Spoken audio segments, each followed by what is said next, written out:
The idea of Noir has been around for some time, and in the United States there's a publisher that's been bringing out a fair number of titles in a variety of cities.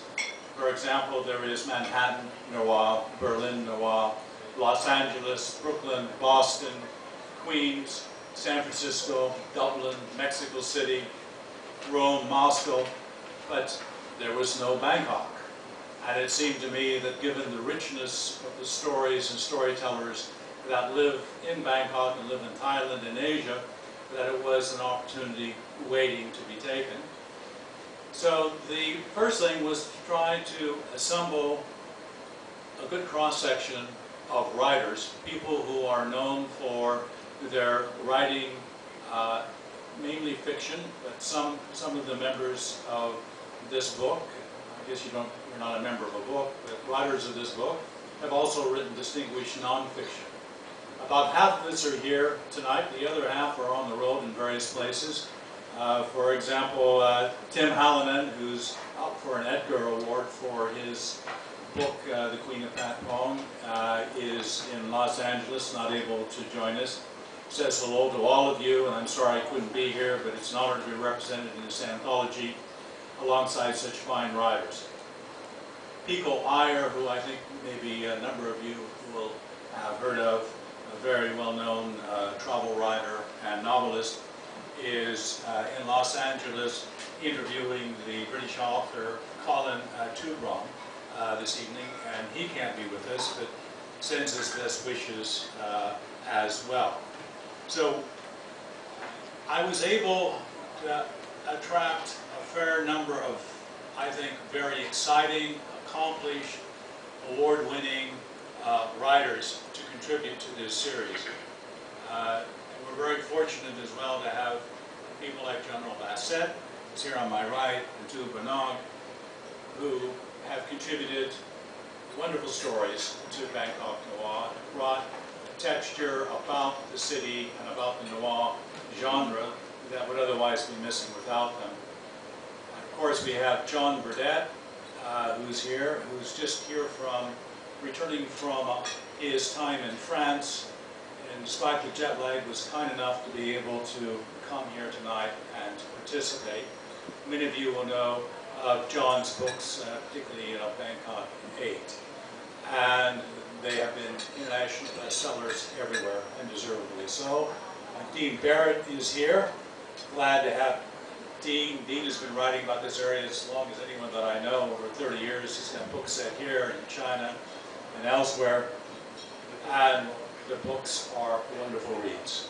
And on my left is Colin Pepro, a fellow Canadian and accomplished novelist and short story writer who has made a real contribution over the years to writing in this country. Now, part of the idea of noir is to create an atmosphere which looks a little bit on the darker side of human existence. Usually there's either a victim or a suspect or a perpetrator who finds themselves squeezed in a particular emotional way, whether it's a love interest or a business interest gone south, and as a result, what you're watching is someone trying to outrun their destiny. It's a little bit like a rat on a conveyor belt. They're not going to outrun it. They can barely keep pace. In this particular collection, we've got tales of love, betrayal, the supernatural, the far distant future, hitmen and gangsters, hired killers, jazzmen, drunks, dreamers, junkies, in other words, the usual Friday night crowd at the Foreign Correspondents Club. And they face some hard cases, and ultimately, most of them come to a pretty sad fate.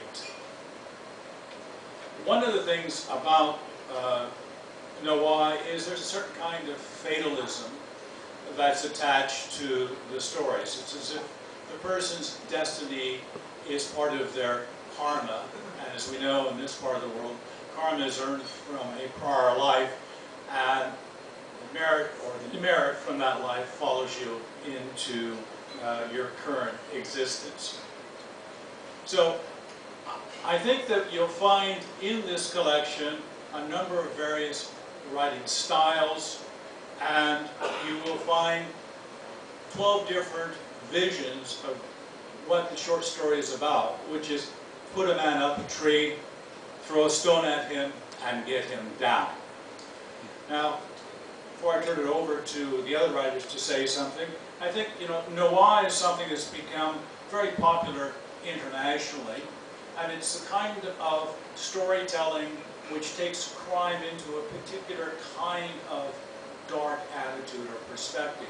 But even within that, there you find the human condition displayed, and in this particular collection, it's on full display with all of the cultural aspects that you would find in Thailand attached. So I'm very glad that you've been able to come here tonight, and after we finish speaking, I know not everyone has had a chance to have their book signed by all of us. We'll stay here afterwards, and please come up after we finish speaking, and we will sign